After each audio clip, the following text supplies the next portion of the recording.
Welcome to Talkin Giants, presented by John Boy Media. I'm your host, Bobby Skinner, here with my co-host, Justin Pennick. We're doing a midweek show. Usually we don't do midweek shows when we have Monday Night Football or Thursday Night Football, but it's week one, so it would suck to not start off with 3 episodes a week. Usually this episode will be out on Wednesday, but this episode is basically a little bit of cleanup from the previous game, and then mailbag and voicemail. And usually mailbag voicemail kind of hits all the topics. I'm your host, Bobby Skinner, here with my co-host, Justin Pennick. Justin, how are you doing, my friend? What's up with this kidney stone? Is it ever going to pass? I was going to give a kidney stone update. I'm glad that you asked. But Bobby Skinner, hello. I'm going to ask you how you're doing and how your first week of being in sports media is going. We're going to talk about that for a few minutes, but I'm doing all right. My kidney stone has not passed. This is officially day 7 of my kidney stone. I was reading some places that it could actually take like a month to pass, so I'm in it for the long haul. I'll be good for a couple days. I'll be in pain for a day, and then I'll be good for a couple days. And I'll just survive. You know who else was in it for the long haul, Justin?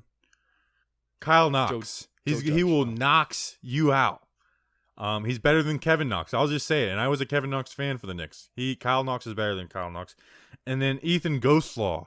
If there's any laws for ghosts, Ethan will be enforcing them. Justin, who are these two cats? So these two cats, Kevin Knox and Ethan Ghostlaw, which 2 wonderful names, by the way. We got some awesome names, especially with the alliteration with Kyle Knox. You go to patreon.com. Knocks you out!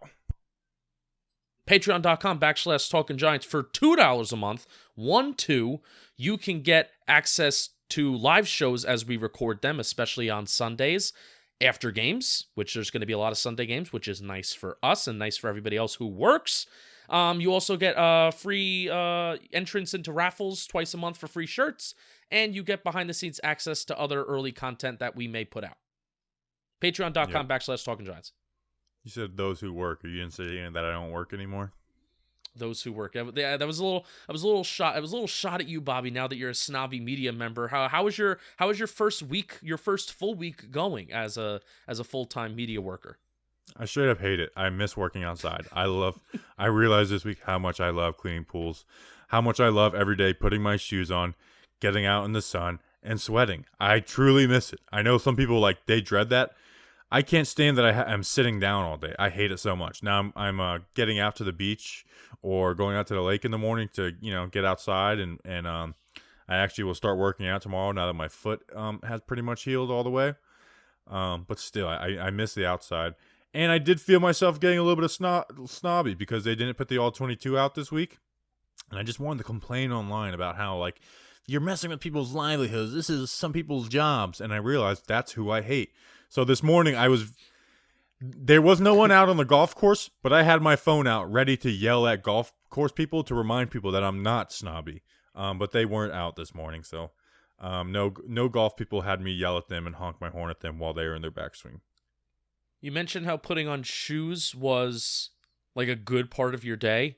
I dread the moment every day where I have to put on my socks. It's the most difficult thing. Now, I'm a bigger person. I don't feel like the day has started until I put my socks and shoes on. The first day I went flip-flops, Justin.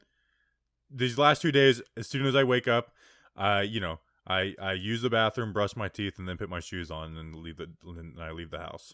I still wake up. I'm still waking up at 6 a.m. too. I can't become this media loser. I know we're wasting a lot of time right now, but it's okay.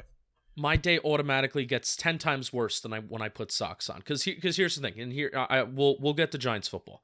I'm a bigger person, so there's a right angle where my stomach and then the lower part of my body meets. It's just a right angle, and it's hard for me to bend down and be flexible in that regard. So it's the worst part of my day. Worst part. That.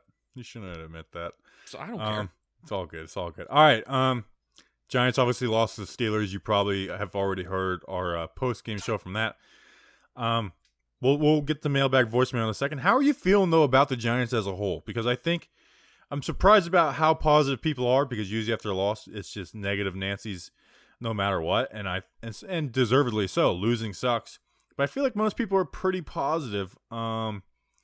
The Saquon issue, which we'll talk about, there's some stuff there. But I feel like we're pretty positive because of what we saw from the defense and Daniel Jones. I feel like we'll talk about those two issues specifically, but I'm feeling pretty good going into Chicago. Yeah, Bobby, it's a matter of if the Giants and the 2020 Giants can differentiate themselves from the Giants of years before, where we've been in a similar boat of, oh, we're taking positive signs here, we're taking positive signs there, but then the next week, do they improve on that? And largely the answer has been no. So really, you hate to say that week 2 is such an important game, but especially when you look at the schedule that we have upcoming. But let's just take week 2 by itself and not look at the season as a whole.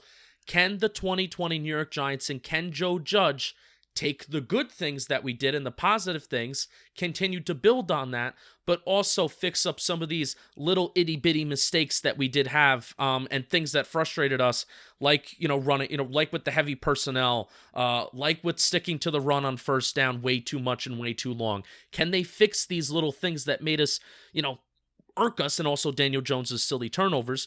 Can we fix those things heading into another football game instead of constantly always just having to look for positive signs in a loss? Right. Yeah. Yeah. That's it. It feels so much better the week after to talk about all the good things after a win instead of being like, well, this was a positive. This was a positive after a loss. All right, let's send it to Steve and we'll get rolling. Steve goes in. Steve says his thing. All right, Steve from Blues Clues. Justin, let's get into the mail. All right, first up is Brian Porras at bporras1, Patreon member. Is it possible that Duke Saquon... Gang. Ooh, Duke Gang. Yes, big Duke fan. Duke fan converted into a Giants fan with Daniel Jones. Is it possible that Saquon will never become a serviceable pass blocker? Isn't this a teachable skill? Never might be a strong word to describe this, but Bobby, I guess maybe we'll start with, isn't this a teachable skill, and then we'll describe if Saquon can improve overall. Well, one, it absolutely is a teachable skill, especially with someone who has the physical makeup of Saquon Barkley. It's one thing if you're talking about Tariq Cohen and he's just smaller than everybody. Yeah. But yes, Saquon can be a good blocker. So and to be fair, we're not talking about Saquon's blocking unless Tiki Barber doesn't bring it up. And I'm not saying Tiki Barber isn't right. I think he exaggerated, which, it is what it is. But I went and looked at his blocks. He had 11 plays. 6 were good blocks. 1 was iffy, where he got drive back, but it was fine. And there was 4 bad blocks. Most of those were like when he was trying to like cut and go low, and it just didn't work, which I don't think Saquon, unless it's like a 3-step drop, get it out.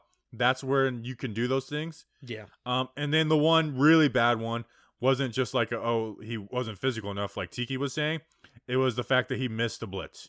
Like, he missed the blitz, and he should have seen it. They showed it, and he just totally missed it. And that's mental. So to say that won't get cleaned up. I mean, if he doesn't make a mental mistake on that one play, we're not talking about Saquon's blocking. Like I said, there's 4 bad ones, but when I say bad, it means they just weren't, like, they weren't horrendous, like he got blown up like Jamal Adams versus the Jets. No, that's exactly what I was going to say. Outside of the one horrendous one, where it was just a mental mistake, I don't really think that we're talking about this. So you have to figure that Saquon Barkley has to have the physical strength to handle whatever is put in front of him. Sure, are we going to ask him to block a stunting defensive tackle that's coming in? Like we saw, Ezekiel Elliott got flown all the way across the air on Sunday Night Football by Aaron Donald. Are we expecting that? Absolutely not. But yeah, if it wasn't for that one play, I'm not concerned. If it wasn't for that big one mental mistake that he had, I'm not that concerned. Yeah, and then, specifically to Brian's question, is that fixable? Absolutely, that's fixable. And then, like, the game where you remember his bad blocking was against the Jets was against Jamal Adams, who is known for being like he had another 2 sacks yesterday or on that's Sunday. His thing. Like, Jamal Adams is an amazing football player. He blows up tackles. Now Saquon, that shouldn't. I also am kind of tired of the mindset of like, well, it was a good team. Well, if we want to be a good team, we got to beat the good teams. And if Saquon wants to be a great player, he has to show up against, like, we can't just be like, Saquon, you're going against Jamal Adams. It's okay to lose. I don't agree with that. But yeah, it's absolutely fixable.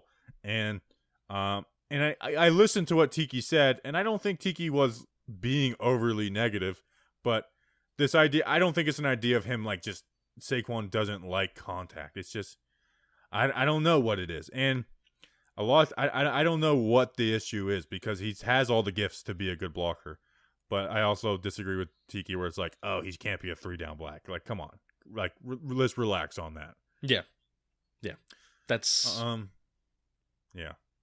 All right, so since we're talking about Saquon, we have a voicemail for Saquon. Let's see how this works. We're doing this again.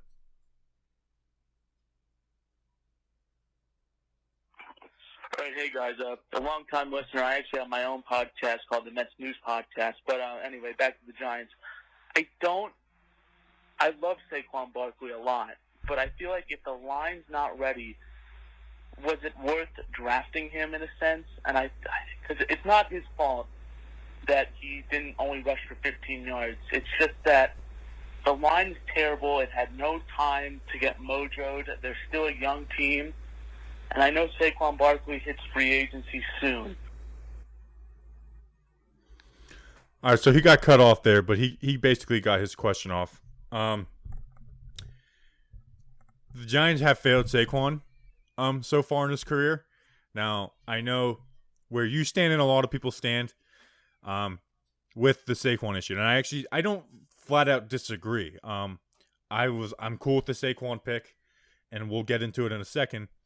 But I don't view as like, look, the Giants have failed him as like, oh, see, wasn't worth it. Because would you say Joe Thomas wasn't worth it for the Browns? Unless, QB is really the only position that like if you're the best, you're basically guaranteed winning if you're the top of your position. And I get the running back. That's not even what we're talking about. I think there's a fair argument made for both sides because for me on that draft day it was either Saquon or Quentin Nelson. And the people who say there's some people who are still like they should have went Rosen or Darnold. I can't stand that. You don't take a quarterback unless you believe in him. So if they didn't believe in any of those QBs, they shouldn't have taken him. Now, granted, I would have loved that the trade that the Jets gave the Colts. I don't know how that worked. I'm not going to pretend to know how stuff worked. I don't believe the Broncos offered them. The only person that said that is Ben Albright, who is like a known liar. Like he had to delete his entire Twitter history because he's a liar. He's lied about like even like military, like his family work. Like he's a liar. I kind of go back and forth because basically I think we would have taken running back in round 2 and Nick Chubb probably would have been the person. Geis would have been a fail, but Nick Chubb's been a good player. So it's a question of, to me, would you have rather had Quentin Nelson and Nick Chubb or Saquon Barkley and Will Hernandez? And we'll talk about Hernandez later. I still lean Saquon and Will Hernandez because as good as I believe guards are important, a running back can change a game. We've seen it with Saquon. We haven't seen it where it's changed the team overall to where winning games. I don't know. I've been rambling, Justin. Go ahead.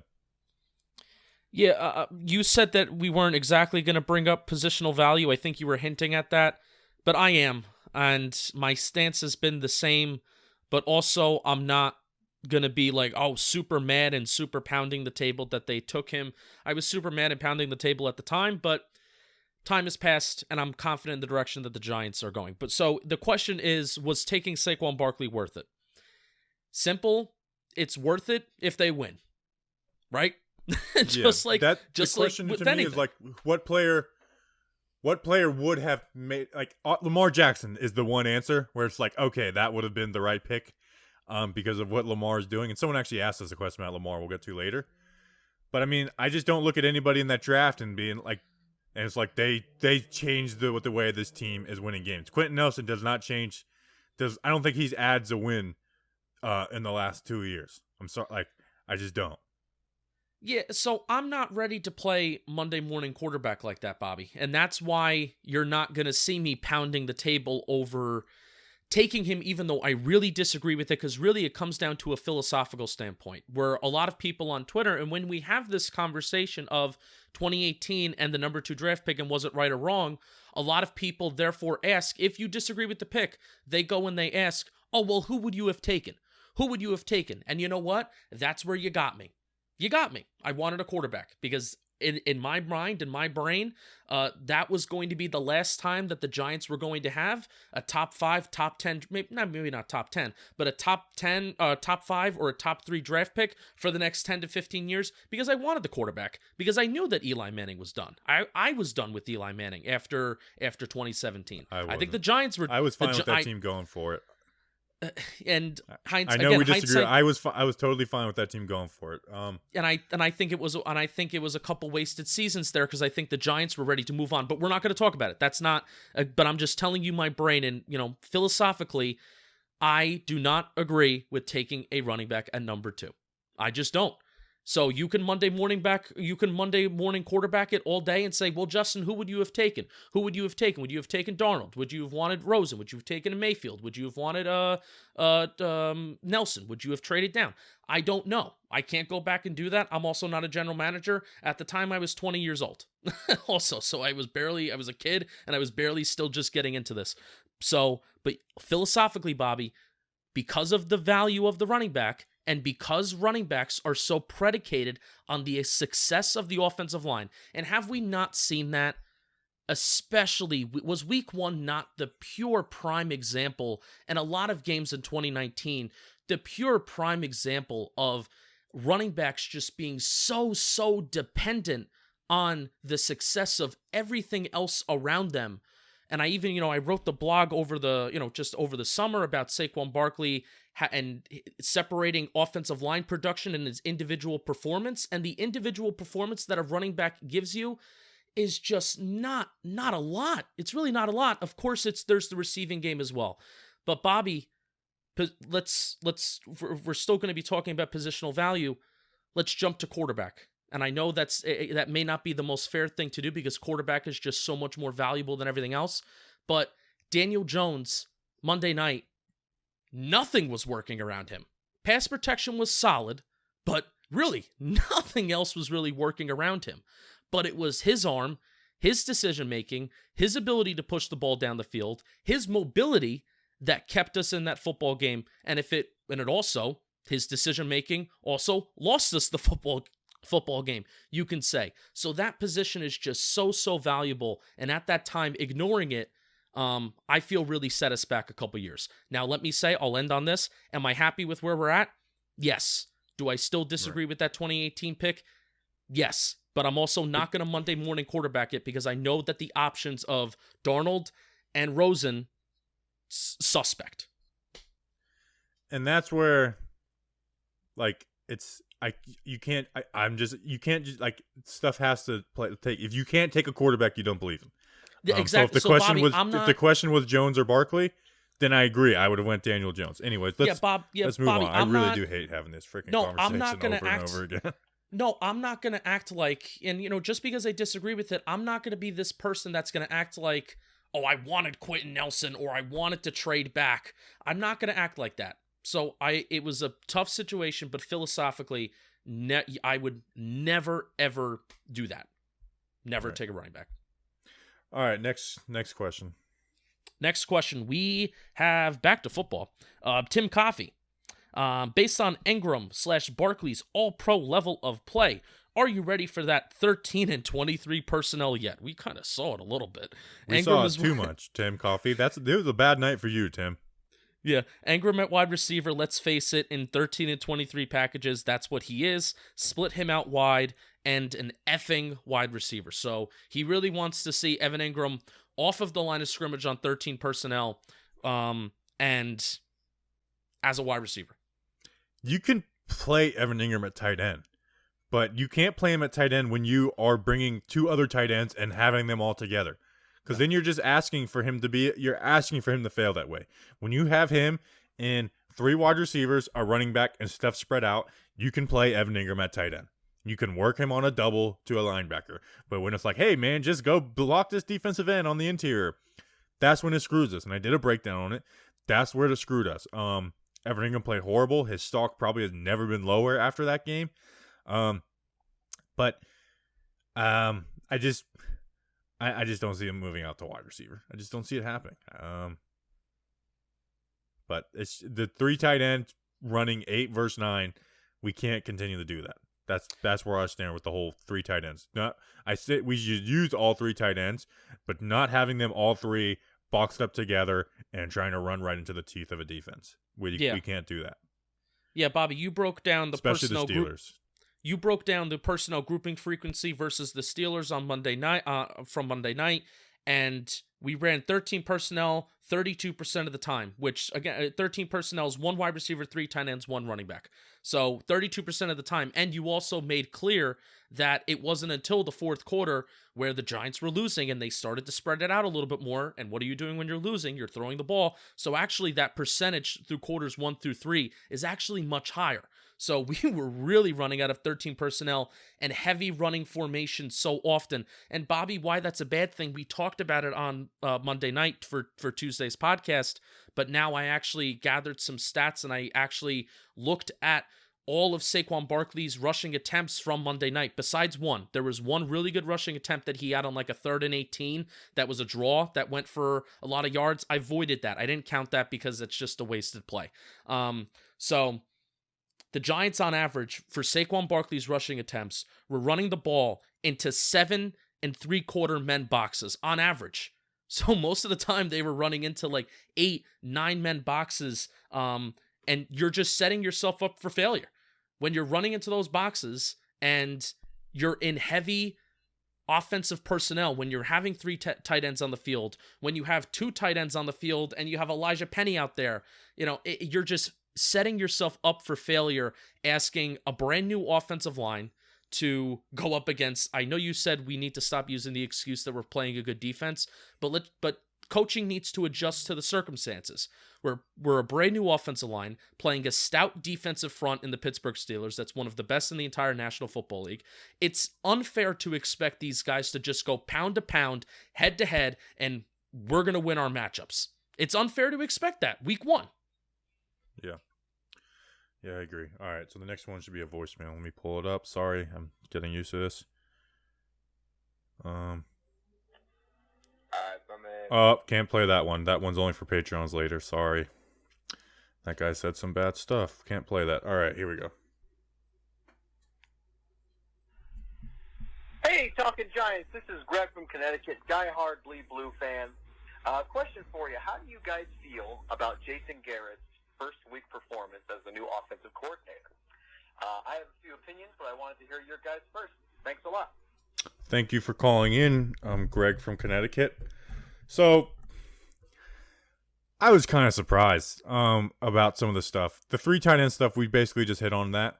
I will say, because this is going back to Saquon, the Steelers set out to stop Saquon, and Daniel Jones had the second most play action yards per play Sunday night on 10 play action attempts. So it wasn't like it was like we did 3 plays and the 41-yard bomb made it uneven.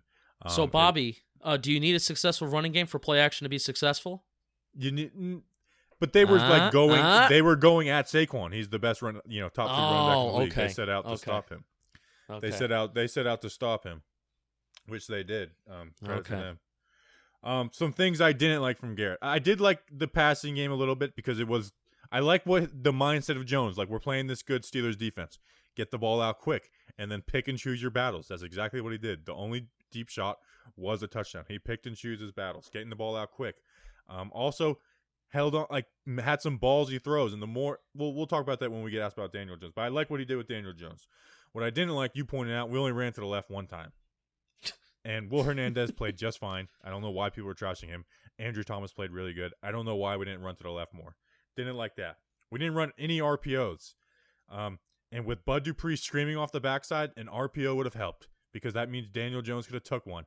Or if a linebacker was playing Daniel Jones, a slant would have been wide open. We should have done RPOs. And he did that in Dallas with Dak. Shermer did that with Shermer did RPOs with Eli, believe it or not.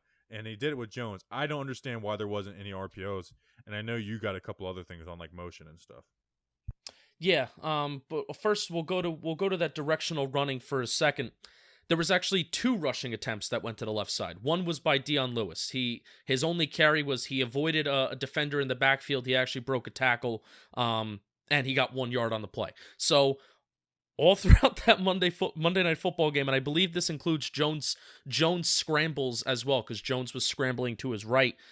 2 rushing attempts to the left side. So you can make the argument all night about, well, Bud Dupree made plays. Well, the reason why he's making plays is because he's given the time to scrape across the entire line of scrimmage when you're running these outside zone plays, or even when you're running some inside zone stuff.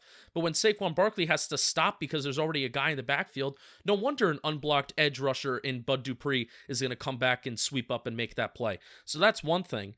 And then the second thing is, Bobby just alluded to pre-snap motion.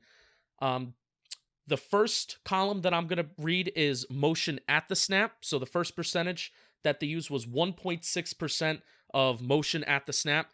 That was very low. That was 30th in the National Football League. And then the second thing that I'm going to read is pre-snap motion just in general. Before the snap of the ball, pre-snap motion just in general. That was 9.4%, and that was last in the National Football League. Last. Dead last. The Giant and the gap between the 32nd ranked team and the Giants in using pre-snap motion and the 31st team, there's like a 20% difference. So that's just brutal. I think that's brutal, because especially when you are going up against such a tough defense, giving Daniel Jones any kind of cues to see what's going on pre-snap is very, very important. However, Bobby, it didn't really seem like he needed it, though, because Jones wasn't really the problem. Yeah, Jones was fine. Us, we are not overreact, guys. First game of Garrett, I didn't like. No, I did not. I just didn't like it. I'm not going to judge him off one game, but first game I didn't like it. I don't feel like that's playing the results either. Especially because of high shotgun rate that we saw that he was in. Now, I didn't go back and I didn't actually do the whole, shotgun percentage and how often Daniel Jones was in the shotgun. But when you're in 13 personnel, you're not running 13 personnel out of the shotgun, Bobby. So the fact that we were in 13 personnel so much through quarters 1 through 3, you want Daniel Jones to be operating out of the shotgun, because he's just much better than he is when he's operating under center. You're also more likely to spread out the field when you're operating out of shotgun. Even if you're running 12 personnel out of shotgun, Bobby, I feel defenses are less likely to stack the box. Even though you're in the same personnel, I still feel like defenses won't stack the boxes as much. And also, this is more or less just an offensive point. The Giants' average starting field position for 4 out of our 10 offensive drives, it started on average on the Giants' 42-yard line. 3 of them were 3-and-outs, and the other was an interception of TJ Watt. So this Giants team and Jason Garrett, they need to take advantage of when they have good opportunities. The 19-play drive that we had, it started on the Giants' 8-yard line. So kudos to them for really putting together a good drive. But the fact that we were gifted beautiful field position so much throughout the game, especially the first 3 quarters, and we did nothing with it. And also we were gifted the ball on the 3-yard line and only turned that into a field goal. So, sucks. Yeah. The Steelers sold out on the run this game, and they did a great job of it. And I just feel like there are some ways we could have done that to make the passing game even stronger, but also help the run game. So I wasn't happy with Garrett's first game, but also I don't want to be too mad, because I like what he did. I like the way Jones has been trained this offseason. Maybe I think a lot of that probably is more credit just to Jones for the hard worker he is. Yeah, but he seems smarter, man. Like we have a question about him. We'll get to. But yeah. Anyways, next mailbag question. Yeah, Garrett even started out the game by really spreading it out to that slant to Shepard, so I don't know why he didn't continue that. But, hey, riddle dit-dit-dit-do. Let's talk about the defense a little bit. How do you guys see Logan Ryan being used? Bobby, I don't really have an answer to this question, but this is something that I'm just really thinking about, because the way that he was used and also the way that Darnay Holmes was used, I think Darnay Holmes is going to be a huge, huge question mark. He was really picked on. He received some like 30 coverage snaps or something like that. He was really picked on when he was in there situationally. And Logan Ryan lining up at like linebacker and still getting like limited snaps. He didn't get all the snaps in the world. He didn't get most of the snaps. So it's still a question mark in terms of his role on the team. And I think that's still in play, and that's still a process that's happening. I want him to play nickel. It seems like he's gonna be a safety linebacker, which also is intriguing, of just playing those 3 safeties a lot. it's hard to say what happened exactly because the NFL just didn't put out the All-22 film. That's what usually this show is based off of. And the hardest thing to judge is defensive backs through the TV copy. So I don't know for sure. But it seems like he's going to play that linebacker safety role, especially when we had 2 inside linebackers, and one of them was Devontae Downs on Monday. Yeah, I was actually pretty, and we talked about this on Tuesday about how the Steelers were doing nothing really extraordinary in terms of how they were running the ball. Even though they finished with 140 rushing yards, their quarters won, pretty much that first half, and when the game actually mattered, the rush defense was pretty good. So even though Logan Ryan was lining up at linebacker a lot of the time, and it was pretty situational how they were using him and Devontae Downs as being like that second interior linebacker right next to Blake Martinez, the rushing defense didn't suffer, which is good. For sure. All right, next mailbag. What's going on, Talking Giants? Dan from Staten Island, New York, third-time caller. Sorry if it's a little too loud on my end. I'm currently getting my car repaired. So after week 1, after we watched the Monday Night Football game against the Steelers, how are we feeling about the direction this team is going in? All right, I know Corey Valentine was a bit of a struggle, but other than that, I think the secondary didn't do that terrible. The front 7 did great in my opinion. We had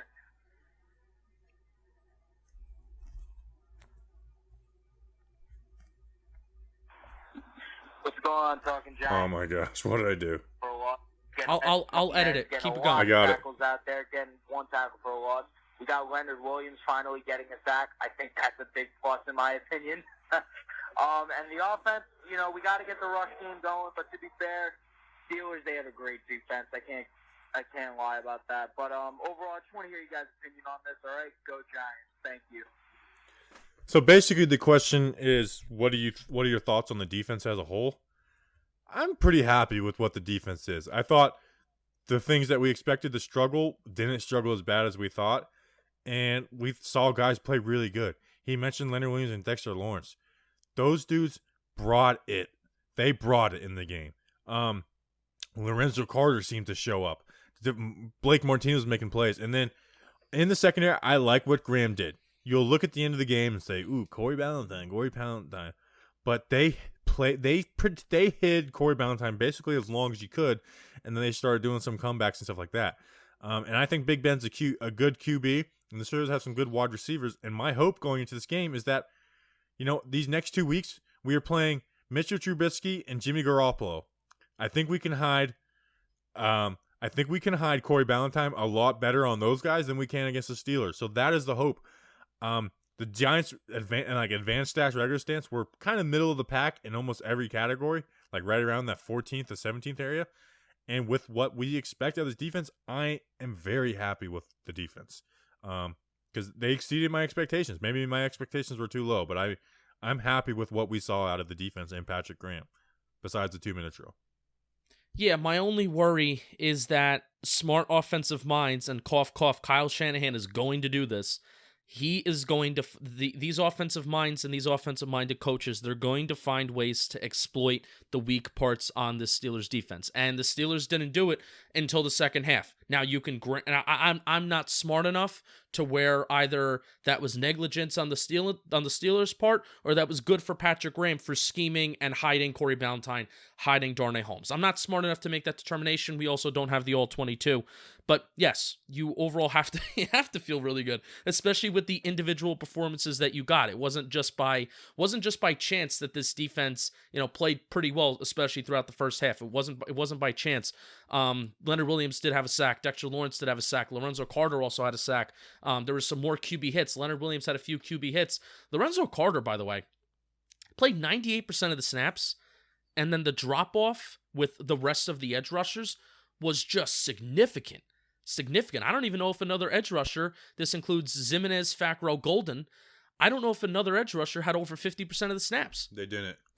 Fackrell was second with 44, I believe. And they were dropping Fackrell back in coverage a lot too. Fackrell made some plays. Fackrell made some plays down the field, but Carter looked very, very comfortable in coverage. And I think that's why he was really on the field for 98% of the snaps. He wasn't always rushing the passer. However, when he was rushing the passer, he had a few moves where Carter likes to do that like one-hand stem move with tackles, like pushing guys back with that one hand and trying to make a play on the quarterback with the other hand, which is really, really good. It worked for him pretty well on the right side of the defense. But him in coverage, he looked very, very comfortable, even allowed a little completion for like 3 yards. Really did a nice job. Yeah, I was pretty impressed with the defense as a whole. All right, I'm going to do the last voicemail, and then we're just going to finish it off with mailbag questions. Sound good? Yeah, let's go. All right.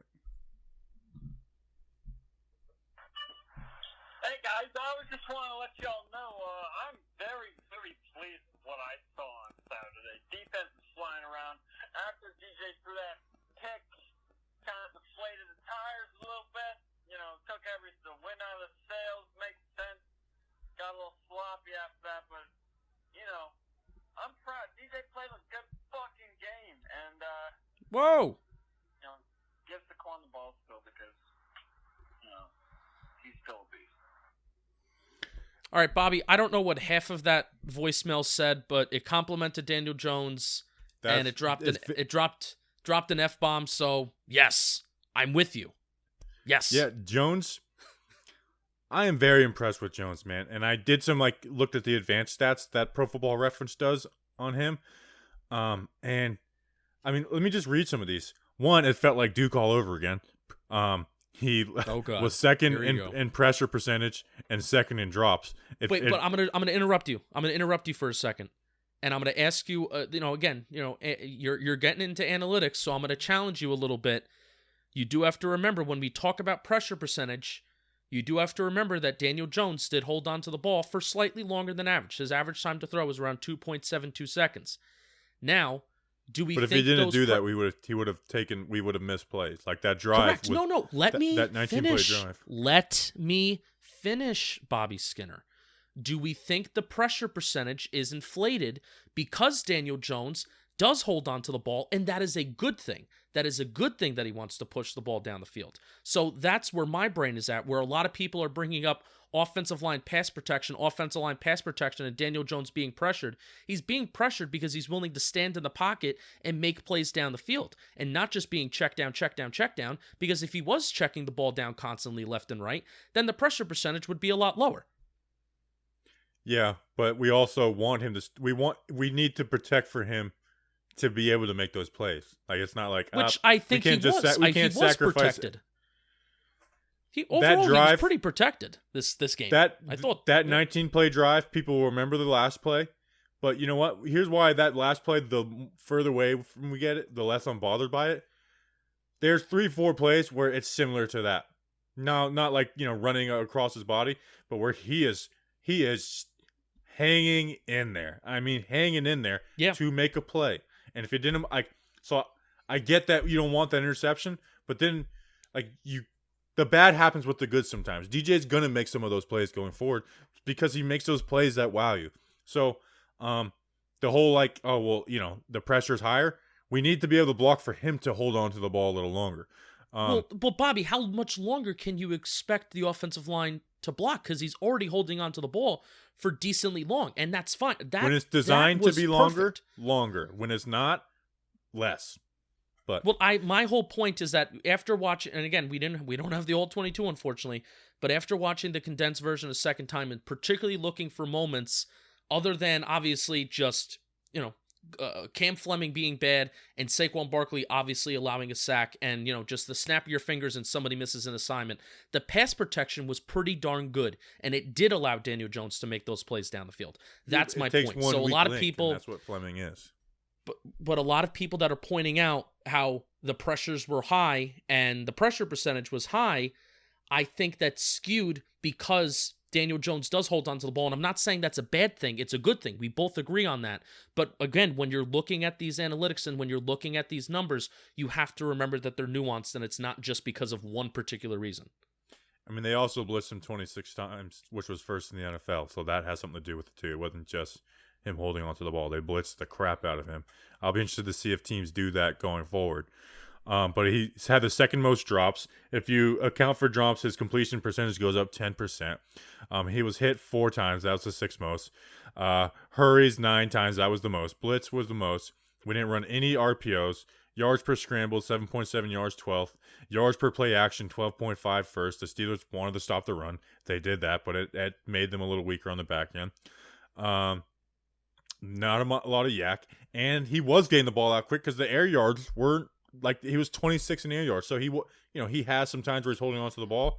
But he also, realized who he was playing and got the ball out quicker at times too. Correct, but it's also a sign that a guy's going through his progressions too. Yeah. Just because your air yards is decently low doesn't mean that you're getting the ball out of your hands. It means that maybe you're just going through your progressions and you're checking it down and you're making a smart decision. So there's also that too. So there's nuance. And the whole point of us, did he get the ball out quicker than you expected in most games last year? Like if we're playing Pittsburgh week 9 last year, he doesn't get the ball out as quick as he did this year. Yes, because you want to know what? He looked active in the pocket. He looked active in the pocket too. He looked smart. And the reason why, like, Bobby and I we're disagreeing, but we're also not disagreeing because we're talking about how there was diversity to Daniel Jones's performance on Monday night. There was bad, but the good wasn't just, Daniel Jones was solely relying on checking it down and getting the ball out of his hands quick. He was solely relying on the deep play. He was solely relying on Darius Slayton catching the ball between the 10 to 19-yard range. That's not the case. What we're really trying to do right now, and Bobby bringing up these numbers, and I love this back and forth, especially about the numbers, is we're trying to contextualize Daniel Jones's performance on Monday night was very diverse, and he was not relying on one single thing to make him successful. Yeah, I was very proud of him, and I can't wait to see what against. We got a lot of good defenses going forward. I'm excited to see how he handles it. And I think it'll get better. And you're not going to have him getting a ball tipped up like that at the end zone, and you're not going to have T.J. Watt, making that type of play every single week. So, I was very proud of his game. All right, next question. Finish mailbag the rest of the way out. Yeah, we got a few other mailbag questions. We were just talking about offensive line, and we got this after we recorded, so not sure how prepared we are to answer this question. Jeff Boyd, the Boyd Wonder. Boyd!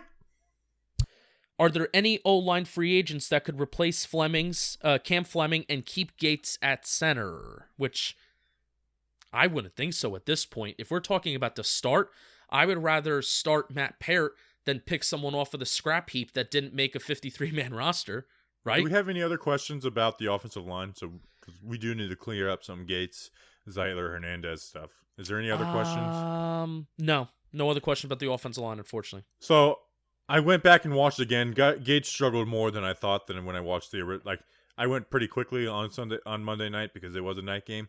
He did struggle. There was some a couple plays where he just got totally beat, and some mental stuff.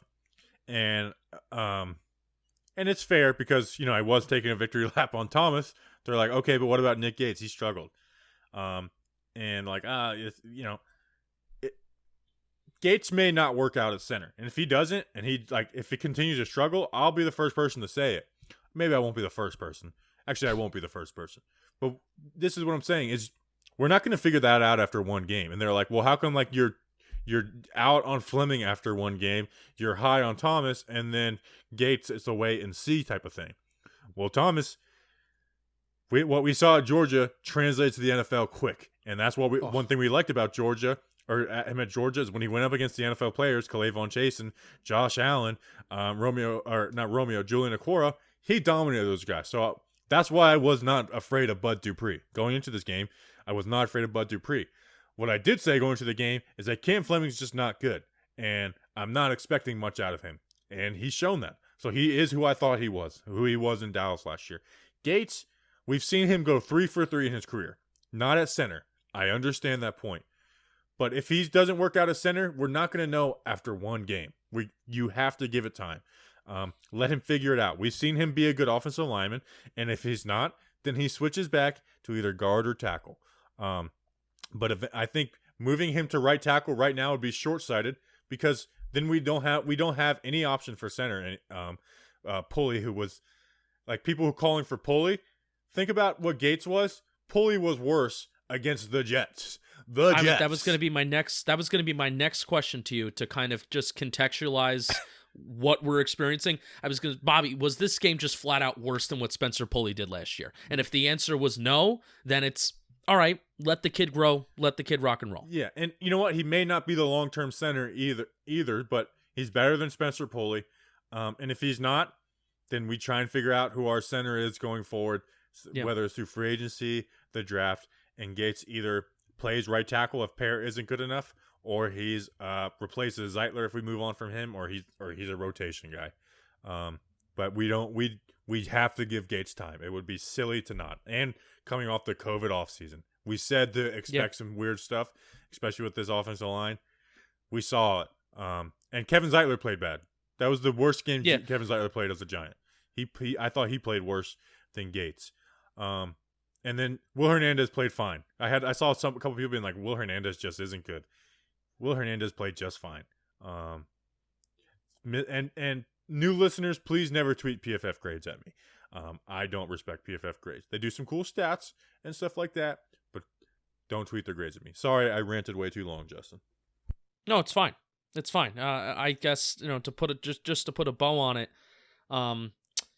nobody else on the offensive line exactly got glowing reviews or glowing performances besides Andrew Thomas in the pass game. I'm not, Bobby. We can't even fully speak on how Andrew Thomas did in the run game because they didn't even run towards him, so we can't even talk about that. But nobody else exactly had glowing performances on the offensive line.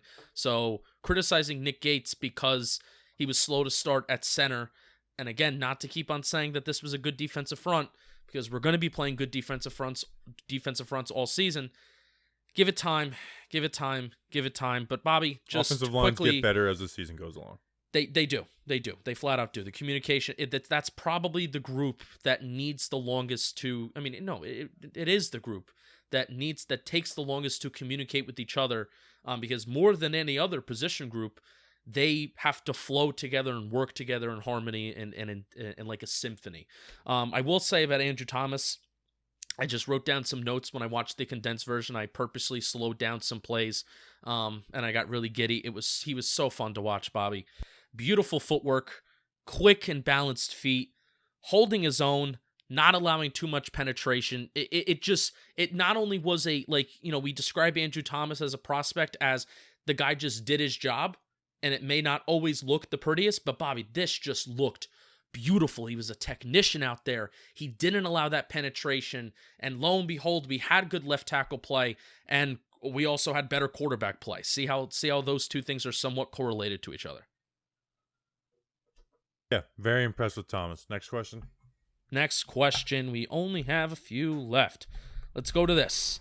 Given the blocking incompetence demonstrated by Saquon and Ingram versus Pittsburgh, do you think Joe Judge might regret taking Evan Ingram's fifth-year option? How likely do the Giants look to trade either player?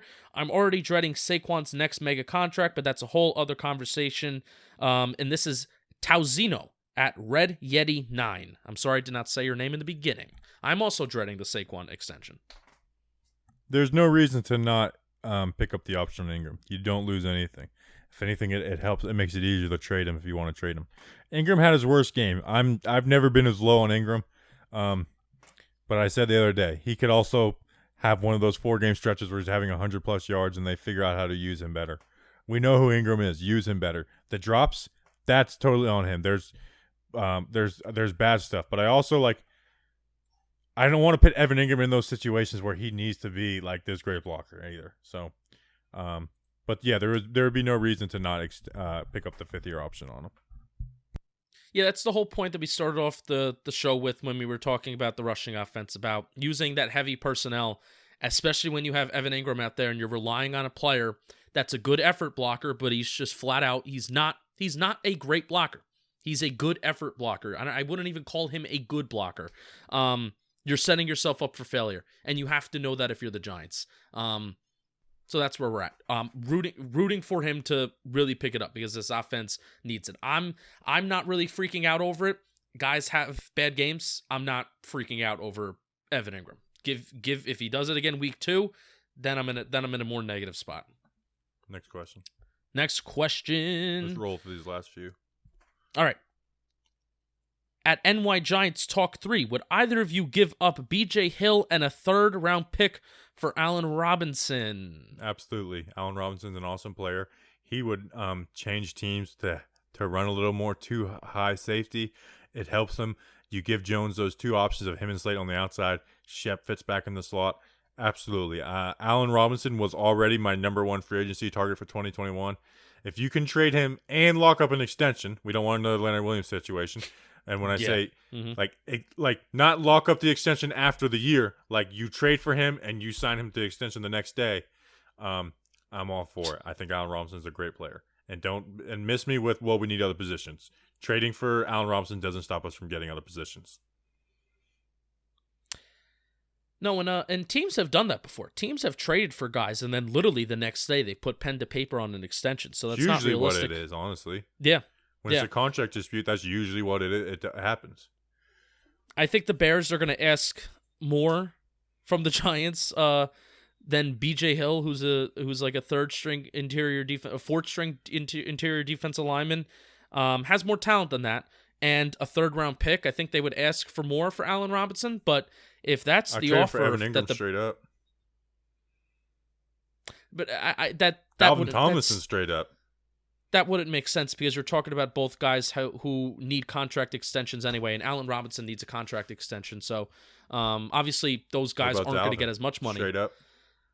Well, I don't think they would. I still don't think. How about I think Dalvin and a third or a second round pick is something that the Bears might consider. Would you do that? Maybe. That's tough. Yeah, I would. That's tough. All right, next question. Next question, I believe... Nope, we have 2 questions left. This one we're going to fly through. Gazman asked a doozy of a question. Will Darius Slayton end up with a more successful career than that guy we traded last year that lots of people want back? He will never be a better player than Odell, but I guess it depends on what your career of definition of success. Could he be a part of winning more games? Absolutely. Could he fit a better role and not be a huge pain in the ass? Yes, but just flat out like on the field better. No, he's not going to be better than Odell, and that's not a slight. That's to not Slayton. a knock on Slayton. It's just saying Odell is an awesome receiver when he's right. I'm glad we traded him. He was a pain in the ass, and we got a lot back for him. But yeah, Slayton, I don't think he'll ever put up what Odell did. Yeah, Giants fans need to remember sometimes that Odell Beckham Jr. was literally the best wide receiver on pace. He was on pace to be the best wide receiver in NFL history in his first 3 years. But he was a pain in the ass, like Bobby said. There are things that you can just see as a fan and common sense, things that he's done in Cleveland, things that he's been allowed to do in Cleveland that the Giants have kept under wraps as the years have gone on. So we got good return for him. I think Odell might retire. Because he's just so done. Baker sucks. Yeah. He had time to throw. The running game was working. I get they're playing against a good Baltimore defense, but Baker sucks. He's just a loudmouth, so people give him more respect. All right, next question. Last question. Enter name here at enter name here 33. Non-Giants related, but what do you think of Lamar Jackson's future in the NFL as a passer? I think he can be a top 3 guy with Mahomes and Wilson for the next 10 years as a thrower and a runner. A little preview talking football right now. I was one of the people that said Lamar Jackson, he's not accurate enough. It's not going to work. Yeah, let Lamar Jackson be Lamar Jackson. Do what the Ravens did. Don't try and fit guys in. Like Joe Judge put round holes in the square pegs. Let Lamar be who Lamar is, and that's what the Ravens have done. And he obviously won the MVP. He started off real hot again this year. The whole playoff thing, I think it's overblown, but then also over defended because playoff football is a different brand of football. Okay, you're not going to be like defenses are way more tuned in, and you're playing against the best defenses every week. So I do think that actually is a concern to see what he's going to be like in the playoffs. Like, can he win 3 playoff games in a row, aka win the Super Bowl? I think that gets overblown by some people who are like, see, he's not that good. But also, I don't think it's totally invalid to like point that out a little bit too. So Lamar's an amazing player is basically what I'm saying. Yeah, I mean, last year was his first full year. How long did it take Peyton Manning to really have any kind of success in the playoffs? And we consider him the greatest quarterback of all time. Bobby, the wow plays that we saw from Lamar Jackson. you do not say we with that. Peyton Manning is not the greatest QB of all time. Oh, wow. Who do you think is the greatest QB of all time? Tom Brady. Easy. That's Shut an up. easy one for me. That's an easy one for me. We're gonna argue that one day on Talking Football. We're gonna argue that. Peyton's so another good. guy who when things weren't going perfectly, he was. That's why I liked Eli was more of a playoff guy than Brady's the same I way know when that's a things hard- aren't going right. What do you? Brady has played in multiple systems and made it work. That's why they're like, "Oh, Brady's a system QB." It's like you didn't realize how many times they've changed the system over there. Anyways, Brady's the GOAT. But Lamar Jackson's wow plays on Sunday weren't when he was running the ball. It was when he was throwing the ball deep down the field to Andrews, and they even got wide receivers involved over there in Baltimore, which was pretty rare for them. So the wow plays that he had, and the accuracy which he threw, especially the deep ball, was really, really fun to see. And if he can continue to build on that, I mean, sure. I don't know. And this is why I'm saying I don't know if I want to call him as talented of a thrower as Mahomes and Wilson, because those two dudes are just on a totally other planet. Not. But if that part of his game can improve, because Bobby, I mean, the throws that he made in week 1 with the accuracy that he made those throws, it really took me aback. So good for him. Scary, because we are playing them later this year. Yeah. All right, that's an episode. We'll be back tomorrow with our preview show. We have Robert Smith. So if you listened to the preview shows last year, Robert Smith is coming back on to talk about the Bears, and then we'll do all of our stuff. We appreciate you guys. Numbers have been through the roof. We almost doubled our daily record, and we set our daily record like a week and a half ago. So appreciate you guys. Numbers have been great. We will see you tomorrow. Until then, let's go Big Blue.